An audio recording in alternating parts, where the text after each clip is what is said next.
Hi everyone, a little bit of science behind positive thinking. The whole positive rhino and rainbows vibe is quite nauseating these days, isn't it? However, there's something to it. Thinking, positive thinking.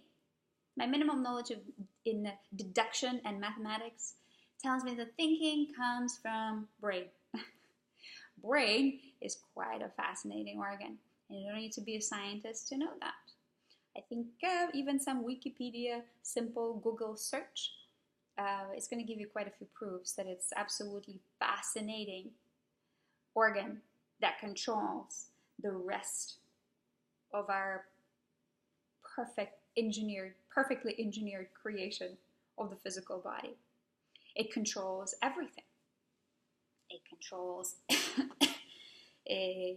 our organs. It tells us when to work and how to work. It gives sense signals to create hormones, and so on and so forth. Brain operates our life in a nutshell. And it's a relatively small organ, on average just 2 kilograms in a human. However, the cell of the brain, neuron, is the neediest, the fattest, and the most sensitive cell in the human body. When stress happens, the electric charge of the neuron elevates in a state of calm, let's say. It is negative 60 millivolts, I believe. And then when it gets stressed, it gets to positive 30 millivolts. And don't even quote me on a number. The point is not a number, which I'm pretty sure that's the number. It is a concept. And I probably should have started with that. I had absolutely fascinating opportunity to attend a lecture of biochemist and neurophysiologist, Russian professor Alimenko, lecture on micro and macro element content and nutrition for the brain, for the clear mind from youth to old age. And that lecture backed up my studies of energetic body. So this is not something that I'm inventing. This is something I'm sharing, and this is something that has been studied and has a scientific proof of. So neuron, the cell of the brain, and the system of neurons operates the rest of our body. Stress, charge elevates. Calm, charge goes down. And that cycle of going up and going down, going up and going down is absolutely natural cycle, and that creates and gives opportunity for the brain to work, to function greatly. So there's constant flow of oxygen.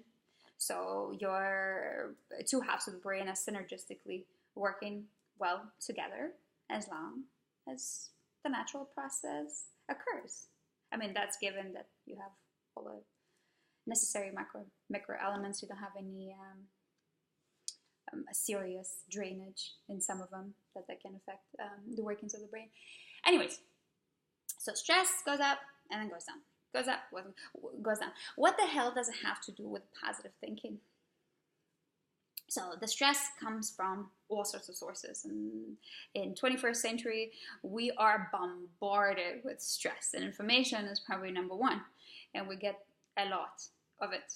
And some of it, let's say, we can control, or we choose not to control. That's just the way we build our lives. I am not talking about that.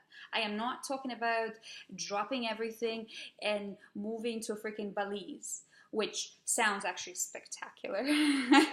But this is not what I'm suggesting. And if it's your thing, knock yourself out, go do it. Send me some postcards.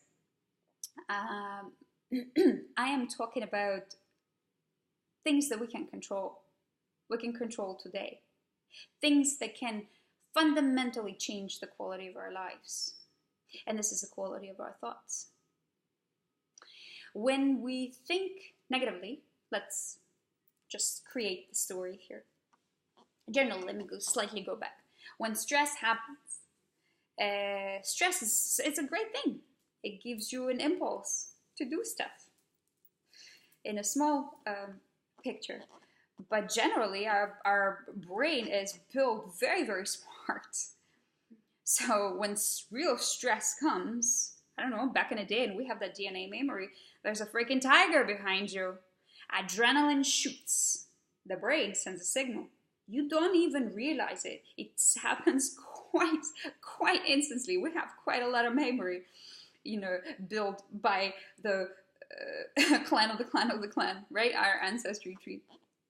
So the adrenaline shoots, cortisol shoots, that fight or flight. You hear all your systems of survival are utilized. You automatically do things that you don't even know you fucking can do. You run faster than you ever thought you could. Your instincts kick in. You can, those cases of lifting cars to save your child, running, your pain threshold goes down. Everything's utilizing. But that's severe stress that changes the charge drastically. And that's an adaptation mode that's created for survival. But we're not meant to live in that mode. Because if that charge doesn't go back down, then you're going to live in a constant state. So when your levels of cortisol and adrenaline are high constantly, too high,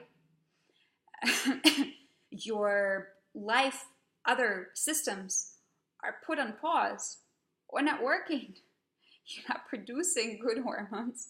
You're not, in a real life scenario, you're not going to sleep very well. You're not going to repair your tissues because you're still in fight or flight. You're still just utilizing whatever is needed to save your life from the freaking car or the freaking tiger back in the day. So, from perspective of positive thinking, when something bad happens to you, bad, like some dick cut you off on the road, or you were talking to an operator that is extremely not bright and you had to do it for 2 hours, right? Or whatever, Instagram, somebody send you a bad comment, God forbid, you didn't have likes. So this is not even your thought, this is your emotional reaction to the thought. But those two kind of go pretty intertwined together, don't they? So what happens? Your adrenaline shoots, your cortisol shoots. So in a small picture, that's pretty much a tiger. That's pretty much that car that you need to get away with. That's the stress. For our brain, let me rewind a little bit. So you live in that stress. So the impulse went up, the charge went up, and then, if you forgot about it right away, it just went down. Cool, we're just moving along with our life. But what is it that we do a lot of times? They are going to think about it. What a dick that cut me off.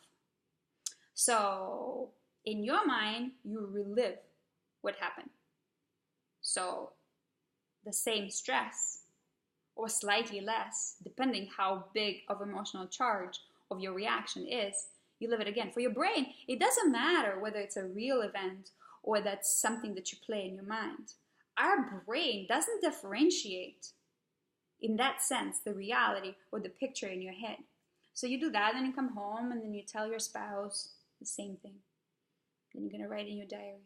And you're going to remember about it a week from now. So what you're doing is a reflection. It's actually a term in psychology. You are living in a constant state of the stress. And the more of those you accumulate, that charge of neuron, of electrical capacity, is gonna go plummet down, and you're gonna live in that state. This is what you do. You pretty much, you may, general, I am definitely much better at it these days. This is what you create. We can create with the quality of our thoughts, in a sense, we have too many of them. This is your way of life, and you don't even know it. When you're stressed, the glucose level shoots up.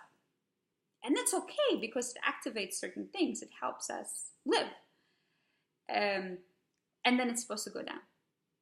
But when you mule again, and again, and again, and again, and again, and again, and you know how our grandmothers, they still, from 60 years ago, they still mule over it. And, they grew up in different times. It's not even rotten tomato in their garden. I'm just trying to explain the concept.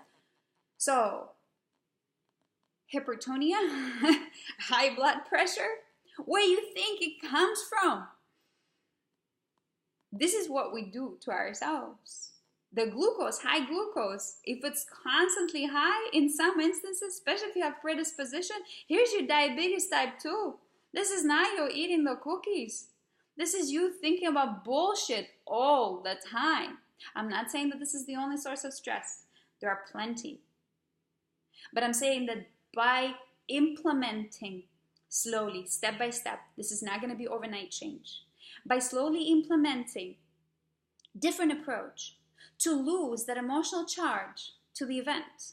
And all the events are temporary. There's nothing constant.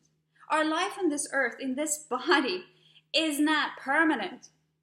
I am not trying to devalue certain events. But there are so many things that we can most definitely control in our mind. So let's say a bad thing happens to you. Bad thing, right? That somebody cut you off. You have emotional reaction. You have aggression. You have anger, whatever. You flip a finger at him. First step, you catch yourself that you've done it. You're not doing yourself any justice. If you're mindful enough, maybe you even have the ability to look at it as if, that guy must be really having a bad day. Or whatever reaction. You caught yourself after the fact of that emotional reaction. You practice it enough times, for some of us it can be longer, for some shorter, you find yourself catching yourself in a process of that reaction.